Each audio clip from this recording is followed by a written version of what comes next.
아니라. 아멘.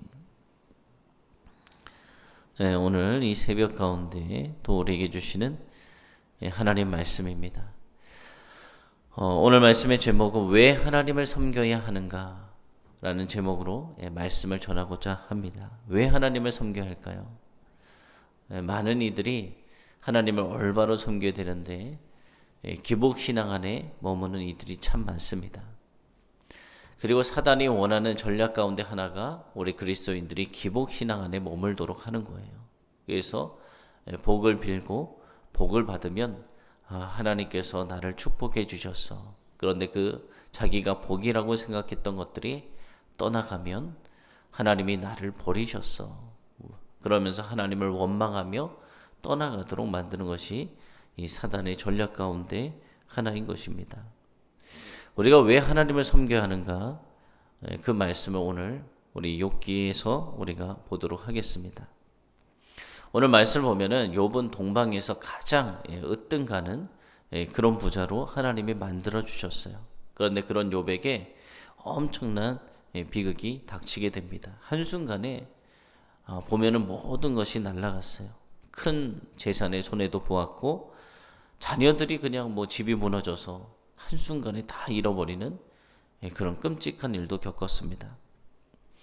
그런데 욥은 이런 불행한 상황 속에서 성도다운 삶의 태도를 흔들림 없이 보여주었어요.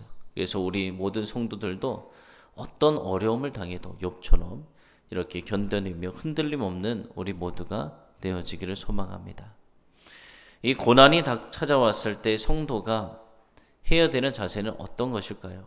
우선은 첫째, 고난이 다가와도 죄로부터 우리를 지킬 수 있어야 된다는 것입니다.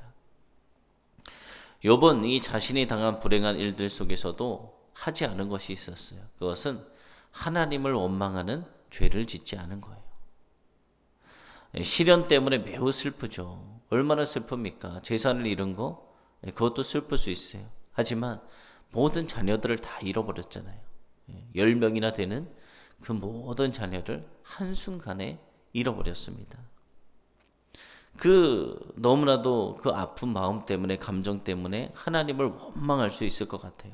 그렇지만 이 욥은 하나님을 원망하지 않았습니다. 사람들은 누구나 예상치 못한 역경이 닥치면 슬퍼하며 분노합니다. 욥도 그랬잖아요. 겉옷도 찢고, 오늘 보면은 슬픔의 표현, 겉옷을 찢고 머리털을 밀고 자신의 슬픔을 표현했어요. 이 사랑하는 사람을 잃거나 수고한 모든 결과 엄청나게 열심히 일을 해서 모으고 해왔는데 그것이 모든 것이 한순간 사라져버리는 상황 속에서도 욥은 슬퍼하지도 않고 분노하지도 않고 그렇게 지냈습니다. 어떻게 이럴 수 있었을까요? 세상의 많은 사람들은 그런 일을 겪으면 슬퍼하고 분노할 텐데, 그리고 하나님을 원망하는 죄를 지을 수 있을 텐데, 그런데도 욥은 자신을 지켰습니다. 우리도 욥과 같은 이 자신에게 닥친 시련 때문에 자신의 감정을 하나님 앞에 드러내면서도 하나님을 원망하지 않는 그런 지혜를 배워야 됩니다. 슬픔은 표현할 수 있어요. 하지만 하나님을 원망하지 않기를 바랍니다. 그렇다면 어떻게 그런 지혜로운 태도를 우리가 배울 수 있을까요? 시편 말씀 보면 다윗이 이렇게 고백했습니다. 하나님의 말씀이 고난 중에 있는 자신을 위로하시며 살리셨다. 오히려 고난 때문에 하나님의 율례를 배우게 되었다. 이렇게 다윗이 고백했습니다.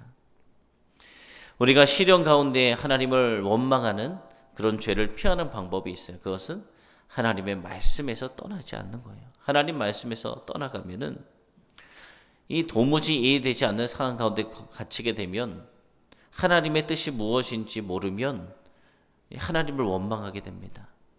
그런데 고난 가운데도 하나님의 뜻이 무엇인지 발견하면 하나님께서 이 어려운 시간을 주셨는데 이 어려운 시간을 통해서 하나님께서 나에게 주시고자 하는 것이 있구나. 그것을 발견하게 됩니다. 평탄하게 살아가는 건 참 좋습니다. 아무 문제 없이 살아가는 거 너무나도 좋죠. 누구나 그렇게 살아가고 싶어 합니다. 그런데 문제가 있어요. 그 시간 가운데 하나님께 잘 나가고 하나님을 잘 섬기면 되는데, 편안해지면은 하나님을 떠나가는 이들이 너무나도 많습니다. 그래서 고난이 유익이다라는 말이 왜 있냐면, 고난에 처하면 하나님께 부르짖기 때문입니다.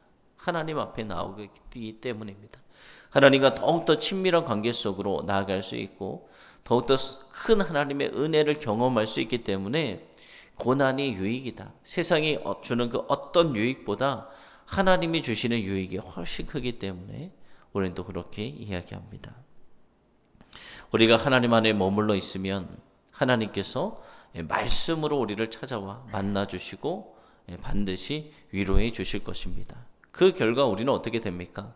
다윗처럼 어떤 환난 속에 있더라도 우리는 하나님을 예배할 수 있고 또 마침내는 믿음으로 환난을 넉넉히 이기고 승리할 수 있게 되는 것입니다.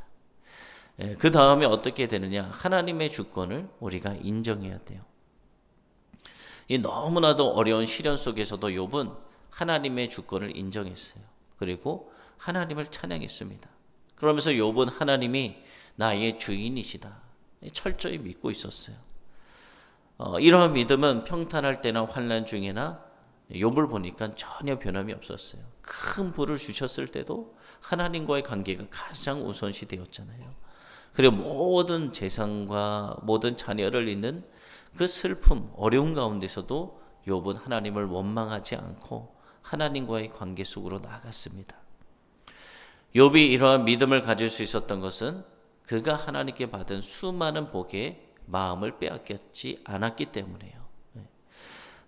사단이 충동질을 했잖아요. 하나님께.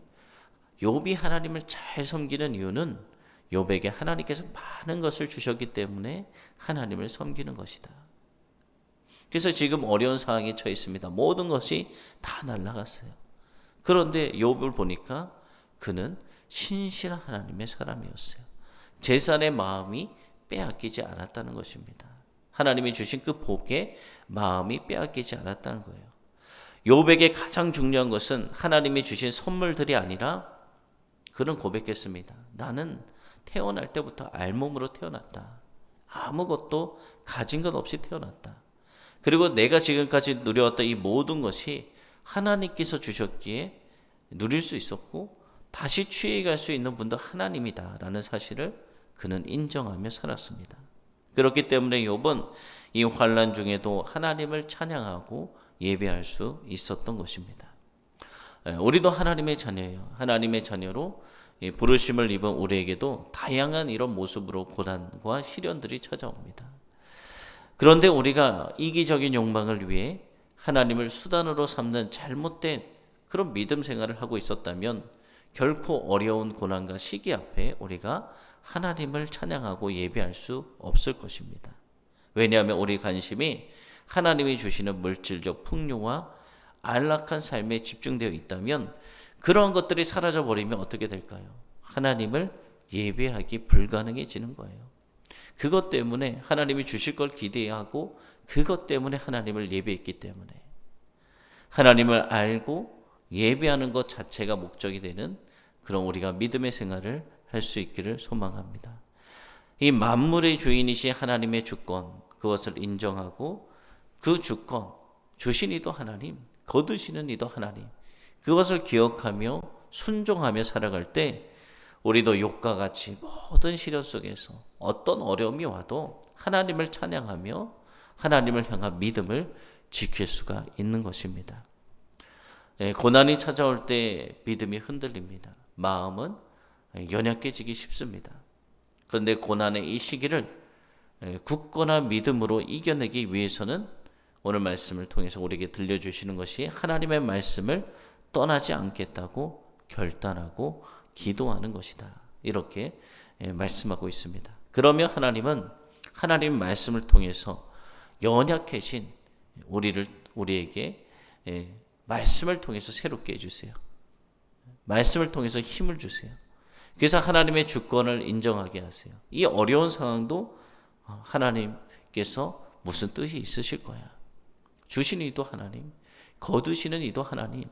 이 어려운 상황, 고난의 시간이 있지만 분명 하나님은 어떤 분이십니까? 더 좋은 것을 주시는 분이시잖아요. 이 역경의 어려운 시간을 통해서 나를 얼마나 쓰시려고, 나를 어떻게 단련시키시려고, 나를 통해서 어떻게 사용하실 계획이 있으실까? 그것을 기대하며 믿음으로 이겨내며 또 하나님 말씀을 통해서 힘을 얻는 우리 모두가 되어지길 소망합니다. 그래서 이 고난의 시기를 하나님의 자녀답게 넉넉히 견디고 극복할 수 있게 또 주님께서 능력을 베풀어 주실 것입니다. 코로나 시대에 많은 어려움이 있어요. 다들 어려움이 있습니다. 많은 어려움이 있어요. 하지만 우리에게는 하나님이 계십니다. 주시는 이도 하나님, 거두시는 이도 하나님. 이 분명히 어려운 시간을 통해서 하나님께서 우리에게 기대하시는 것이 있을 거예요. 우리 가정에게, 또 우리 사업장에게, 우리 자녀들에게, 우리 모든 교회와 우리 모두에게 하나님께서 기대하시는 바가 있을 텐데 그것이 무엇일까? 말씀과 기도로 하나님의 뜻을 알고 또 어려운 시간을 이겨내며 나아가는 우리들. 그러면 분명 하나님은 무엇을 주시죠? 가장 좋은 것을 우리에게 주십니다. 욥이 하나님을 어려운 상황이 돼도 저주하지 않았어요. 죄악을 저지르지 않았어요. 그리고 하나님을 찬양했어요. 우리도 아무리 어려운 순간이 와도 욥처럼 하나님을 저주하는 것이 아니라 하나님을 찬양하는 그런 믿음의 사람들 다 되어져서 하나님의 영광을 높이고 또 하나님께서 또 예비하신 축복을 다 누릴 수 있는 우리 모두가 되어지길 소망하고 축복합니다. 기도하겠습니다.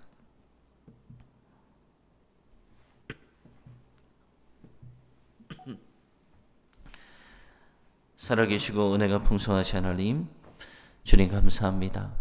오늘 새벽에도 이 욥기의 말씀을 통해서 주님께서 우리에게 말씀하시고자 하는 말씀이 있을 줄로 믿습니다. 각자에게 하나님의 음성을 들려주시고 그 말씀이 우리 가운데 자리 잡게 하시고 또 욥처럼 어떤 어려움이 와도 아버지 하나님, 주님 앞에 모든 것을 주신 이도 여호와 하나님이고 걷어가실 수 있는 분도 여호와 하나님인 것을 고백하며 그분을 원망하며 불평하며 저주하는 그런 입술이 아니라 하나님을 찬양하는 입술 되어지게 하여 주시옵소서. 그래서 믿음으로 이 모든 어려운 시간을 이기게 하시고 그 다음에 우리 주님, 좋으신 주님께서 베풀어 주시는 놀라운 축복을 다 누리는 귀한 하나님의 자녀들이 되어지게 하여 주시옵소서. 우리가 이 어려운 시간을 이겨낼 수 있는 방법은 오로지 말씀과 기도밖에 없다. 주님께서 또 말씀해 주신 것입니다. 우리가 하나님의 말씀을 알아야, 하나님 말씀을 읽어야, 들어야 그 말씀이 우리가 힘들고 어려울 때마다 하나님께서 나에게 들려주신 음성으로 우리가 받을 수 있습니다. 그러니까 날마다 말씀을 묵상하며 살아가는 우리 성도들이 되어지게 하시고 날마다 기도함으로 하나님이 주신 능력으로 이 어려운 시대를 능히 이겨낼 수 있는 주의 자녀들이 다 우리 샘솟는 교회 성도들이 되어지게 하여 주시옵소서. 오늘도 주의 능력으로 승리케 하시고 주님의 도우심, 보호하신 가운데 이 코로나 바이러스가 우리에게 틈타지 않도록 주님께서 지켜주시고 우리 가정, 우리 사업장, 우리 자녀들, 우리의 모든 가는 앞길, 우리 교회 모든 것이 주님의 손에 있사오니 주님께서 다스리시고 인도하시고 보호하시고 축복하여 주시옵소서. 주님께 모든 것을 맡깁니다. 살아계신 예수님의 이름으로 기도드립니다. 아멘.